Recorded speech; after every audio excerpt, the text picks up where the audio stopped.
एक छोटे से गांव में एक साहसी युवक नीरज रहता था। नीरज को बचपन से ही रहस्यमय कहानियां सुनने का शौक था। गांव के बुजुर्ग हमेशा एक रहस्यमय जंगल की कहानी सुनाते थे, जहां कोई भी गया वो कभी वापस नहीं आया। एक दिन नीरज ने तय किया कि वह उस जंगल ने अपनी यात्रा की तैयारी की और गांव के बाहरी इलाके की ओर बढ़। जैसे ही वह जंगल के निकट पहुंचा, उसे एक सुनसान पगडंडी दिखाई दी। नीरज ने उस पगडंडी पर कदम रखा।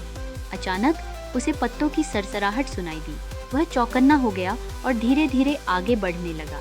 जंगल के भीतर कुछ दूरी चलने के बाद नीरज को एक पुरानी टूटी फूटी झोपड़ी नजर आई। झोपड़ी के दरवाजे पर एक अजीब सा निशान बना हुआ था। नीरज ने दरवाजा खोला और अंदर दाखिल हुआ। वहाँ एक पुरानी किताब रखी हुई थी। उसने किताब उठाई और पन्ने पलटने लगा।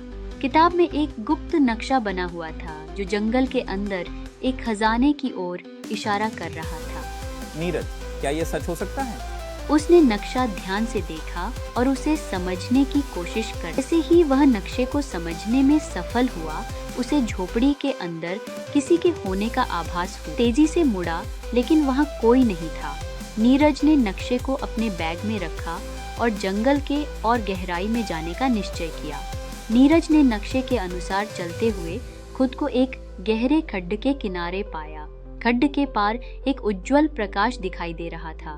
नीरज ने अपनी हिम्मत जुटाई और खड्ड को पार करने की कोशिश करने लगा। अचानक खड्ड के भीतर से एक जोरदार आवाज आई। नीरज ने नीचे झांका। वहां एक विशाल नाग था। नीरज, यह तो बहुत खतरनाक है। मुझे जल्दी से इस खड्ड को पार करना होगा।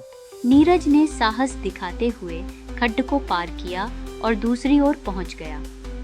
वहां पहुंचते ही उसे एक सुनहरी मंदिर दिखाई दिया।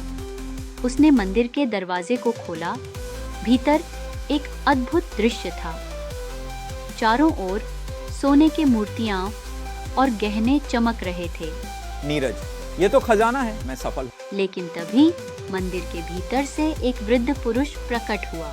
वृद्ध पुरुष, सच्ची दौलत यह नहीं बेटा, सच्ची दौलत तो वह साहस है जो तुझे यहाँ तक लाया। नीरज समझ गया कि असली खजाना उसका साहस और संकल्प है। उसने सोने को वहीं छोड़ दिया और वापस अपने गांव की ओर चल पड़ा। उसने सीखा कि जीवन में सबसे मूल्यवान चीजें हमारे अंदर होती हैं।